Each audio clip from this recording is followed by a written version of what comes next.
What's up, guys? Welcome to the Roadhouse. POE 2 has now been out for just a little over 2 months. In that time, I've gathered over 509 hours. It's a little over 7 hours a day on average. Feel like it's about time to make a review. So instead of sitting here rambling for the next hour about everything in the game possible, I just put together a list of some main changes that I think the game could use and some of my main issues. And I feel like I'll just go over that instead. So the first thing we've got, campaign map sizes are just way too large. So in the campaign, every single map is just gigantic. It doesn't really give you a lot of variety. And I could rant about this for a while, but I think Rax said it best, so I'll just let him say it. When every zone just feels so monstrous, you don't have any variance. Like if you want to make this big epic city in the campaign, oh, here's the big epic city. Oh, you mean the big epic city that was right after the big gigantic jungle, which is right before the big huge factory. But yeah, Rex is completely right here. And I think this is how most people feel about the campaign, as well as the fact that if you shorten some of these areas down and compress them a little bit so it's not so stagnant and just giant map after giant map, it's going to make the campaign experience, especially whenever you have to redo it for a new league, it's going to make that a lot more smooth and maybe make that campaign not take quite as long as it does now, because it is a little bit longer than PoE 1 in general for casual players at least. Next up, we've got the topic of worthless bloat. So in PoE 1, pretty much you just get out of a map, you sell all your stuff to one NPC. Based on what that item has, you'll get certain materials for it. You dump that all in your affinity tabs, you just go back into another map. That's it. PoE 2, there's so much worthless bloat. I mean, you need to click the well, you get back your charges.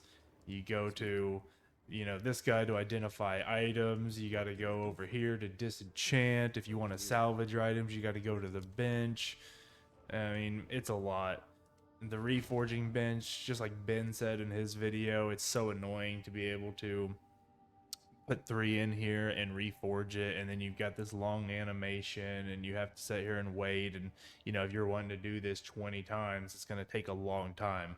Compared to PoE 1, you just threw all of them in a vendor, you got back what you put in, and then that was it. You're done. So they're just adding a lot of time consuming bloat that is very annoying. And if they could condense that all into like one system, I just want to be able to go and sell my items to somebody, get some gold for it, get some materials based on what it has, the quality or whatever, stash it all, and then go. That's all I want. So for number 3, I want them to make trials actually a choice. When they were coming out with the game, and I believe it was in an interview, they were saying the trials are going to be a choice. You can choose what you want to do to ascend. It's partly true, but it's partly not true. Like, for example, you can look at Zagidi's guide here. For the first one, you get this quest item at level 22. And then for the second one, you get this quest item at level 38, I believe. Now, if you want to do your second ascendancy through the Trial of the Sekima, I believe you need to get one of these as a drop for level 45 plus. So you've got a difference in level between 38 and 45. So you still have a choice, but if you want to get it at an earlier level and actually, ascend and have fun playing the game, you have to do the chaos, because you're not even going to be able to get the drop for the next one until level 45 plus. And then you move into the third trial, where for the Trial of the Sekima, you could do this at level 60 and you'll get your third ascendancy.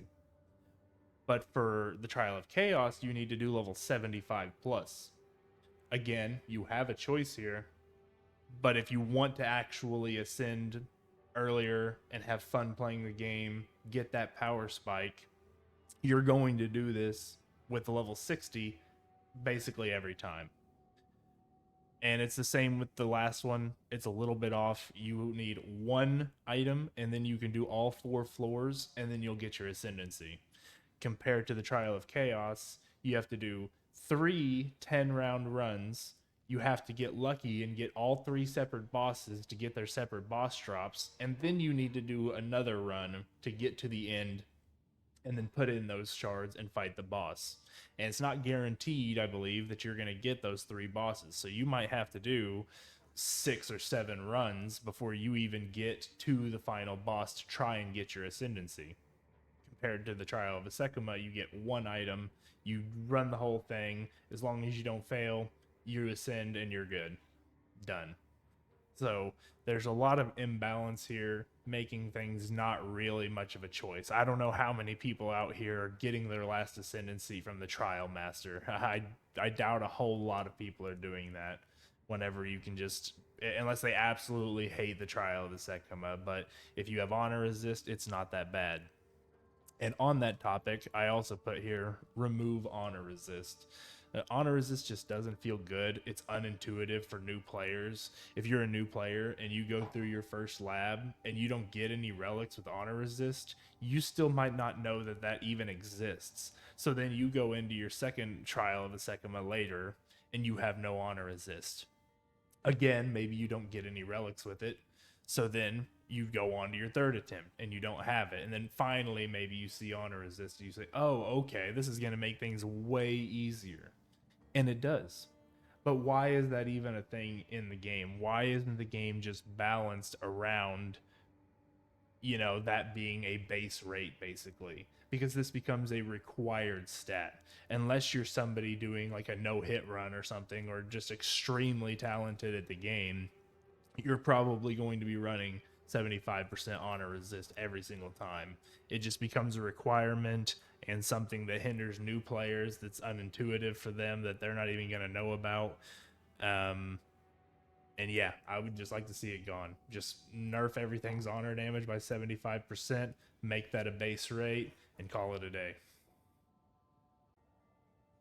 Now, please, GGG, give us back our crafting bench. I love ruins. I don't mind the ruin system at all, but they said that the ruins are supposed to replace the crafting bench, which they just don't. The crafting bench is an entire another monster, and it just can't be compared.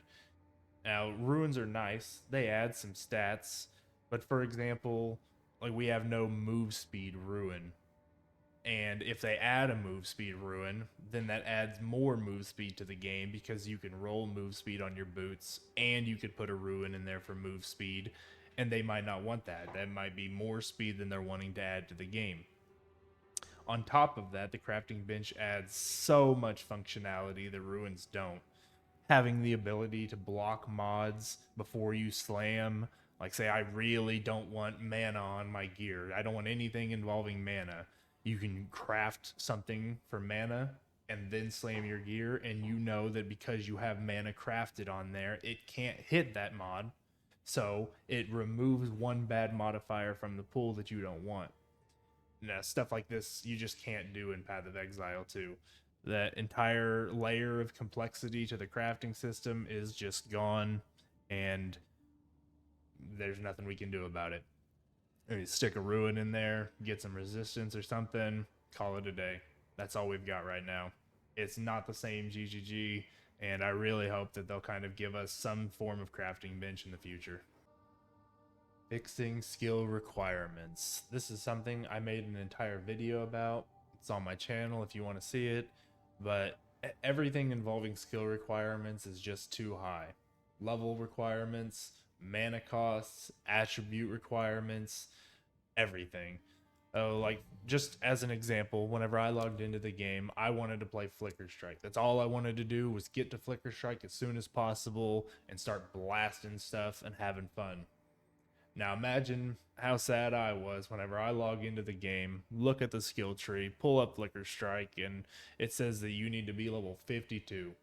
It's like, holy shit. Okay, well, time to fucking get going.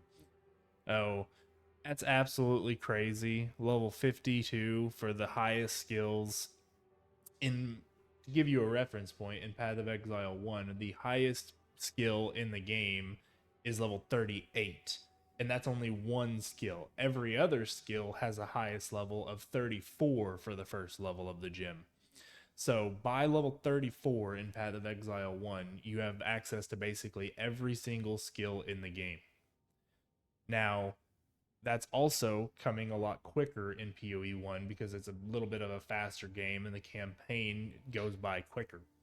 So you get to that point in Act 3 of PoE 1 out of 10 acts, and you get to level 52 in about somewhere between Act 5 and 6 in PoE 2.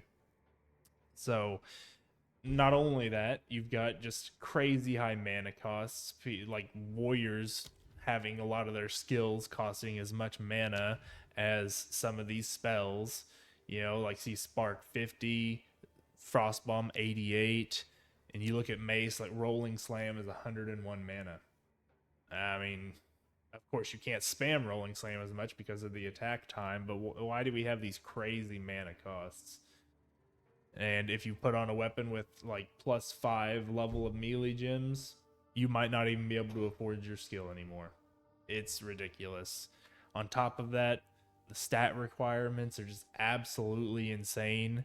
Even for like me on this character, I'm playing a Infernalist minion build in hardcore, and like I even got this node up here for an extra 25 intelligence, and then this big node that gives 8 along with my stuff, and I've still had to, try to get a little bit of extra intelligence for gem upgrades. It's absolutely absurd. It's way too high, and people just want to be able to have fun with their skills. Why do you have to wait until the end of a 10+ hour campaign to do that? But number 6, the end game definitely needs some variety. So in the end game, the only objective we have now for every single map is to just kill every rare in the map. So you just have to hunt down and play hide and seek with all the rare monsters, kill them all, and then you're done. That could be okay from time to time, but whenever it's every single map, it gets extremely stale extremely quickly, just sitting here playing hide and seek. So just an example of some variety, you could have a kill boss where it doesn't matter how many rares you kill, just find the boss, kill it, the map is complete. Arena maps where you go in and you just have waves of enemies coming at you and you just have to survive for a set amount of time. June style missions. So in PoE 1, there's a part of June missions where you go down in these cellars and you have to run through there, and it's essentially timed because these people are trying to destroy research in this cellar. So you have to go through there and destroy the people destroying the research, or get to the end of it and kill the main people. Now, imagine this as a style of PoE 2 map where you go in and it's like a library or something, and people are trying to destroy information or some shit. So you immediately have all of these highlighted on the map where you need to go, and you've got a time limit. You need to get there and kill those people before they manage to destroy X amount of information, or else maybe you fail that map and you're just kicked out of it. That could be interesting. Or say the Red Veil in Act 1, where you have to activate 3 obelisks and it spawns monsters, ending with the King of the Rust King. Maybe make that a style of map where you have those highlighted and you have to find the obelisks, activate them. You know, could be an interesting, just a miscellaneous objective to have. Another just random thought I had was like League infested maps. So, I mean, say for example, like this expedition map here, maybe this one has a gold ring around it saying it's expedition infested. So, you have the guaranteed expedition in here, but maybe almost all the mobs in this map are expedition style mobs with lower drop rates than the normal expedition for some of their loot.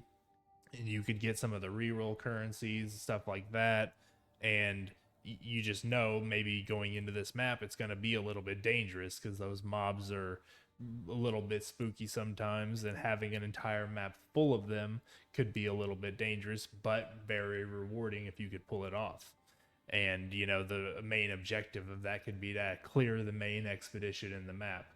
Same with any other league mechanic. Imagine Essence map where every single rare monster has one essence mod on it, and they have a low chance but not guaranteed chance to drop essences. Just something like that, add some variety to maps, make it so that they're not all the exact same, and just variety is the spice of life, basically. Delete river hags. Just do it, GGG. Just get rid of them.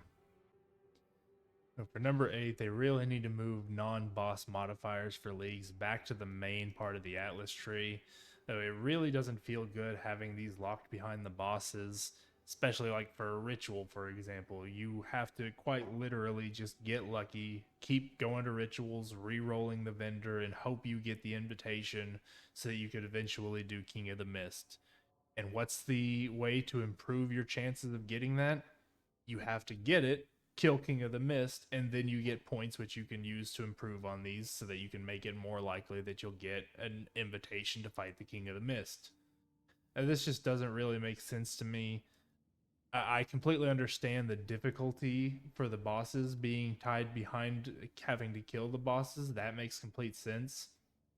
But having these other modifiers for league mechanics tied behind that, so especially like in trade league, if you get an audience with the king, you could run it and get your passive points, but it sells for so much money because the people who already have their passive tree maxed out are getting so much more value from it than you are, that you're probably not going to bother running it. You're just going to sell it.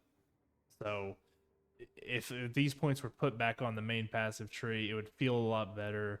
And that's just what makes PoE 1's Atlas so good. So I like that they're experimenting with this. It was a cool idea, but it just didn't really hit the mark, in my opinion. So for number 9 here, I put make dots different, but I guess what I really mean by that is I really wish that they would just return poison back to how it used to be in PoE 1. So in PoE 2, pretty much every single dot is just hit based. You want to hit as hard as you possibly can, and then that's just going to take a percentage of that damage and apply that as a damage over time debuff, which you can then modify by some passives and stuff. And it depends on your damage type, whether you're doing physical, chaos, fire, yada yada.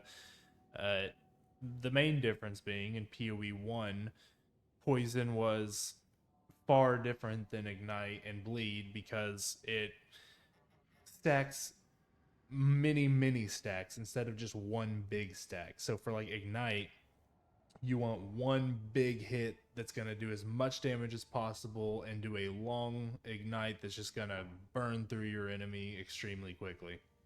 But for poison, you want a whole lot of decent hits that are adding many stacks of poison and just getting as many stacks as you can so that that damage over time number just keeps ramping. And the more stacks you can get on them of more powerful poisons, the better. Which makes stuff like summon raging spirits, where you're just summoning a whole lot of little flaming skulls, just like the skill in PoE 2. You summon a whole bunch of these. All of them are attacking extremely quickly, applying poison with every hit, and that just stacks up to be a lot of good chaos damage and makes a viable build. In PoE 2, you can't do that because poison just doesn't work that way. You have to do that one single hit or a couple of hits if you're playing like Pathfire Ascendancy, or have the node down here for an additional poison. But yeah, it's still not nearly the same as it was in PoE 1, and I think everyone loved poison in PoE 1. I never really heard anybody complain, so I really wish that they would bring that back to make, all of the dots feel a little bit different. For my last note here, this is just kind of a personal note from a hardcore player. Hardcore is mostly the main thing that I enjoy playing. I started off on softcore PoE 2, just testing out a whole bunch of stuff, hopping from build to build to build, but I've finally gone back over here to hardcore. The main problem that I have is that you can pause and respawn a checkpoint in basically any boss fight. Now, doing respawn at checkpoint has a small delay. Like once it closes the window, there's a tiny split second that you could get hit and die, but that's completely circumvented if you use a logout macro. If I, just hit a logout macro and log out of the game, it's going to pop me back in here and everything is going to be paused.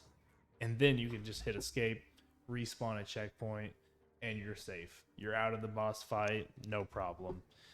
In my opinion, you shouldn't be able to pause at all in boss fights, and you shouldn't be able to respawn at checkpoint in boss fights. If you're in hardcore and you go into a boss fight, you should be locked into that boss fight. No respawning at checkpoint, no leaving the arena. It's either you leave or they leave, period. That's how I think it should be, and I think that would actually make the hardcore environment a lot better.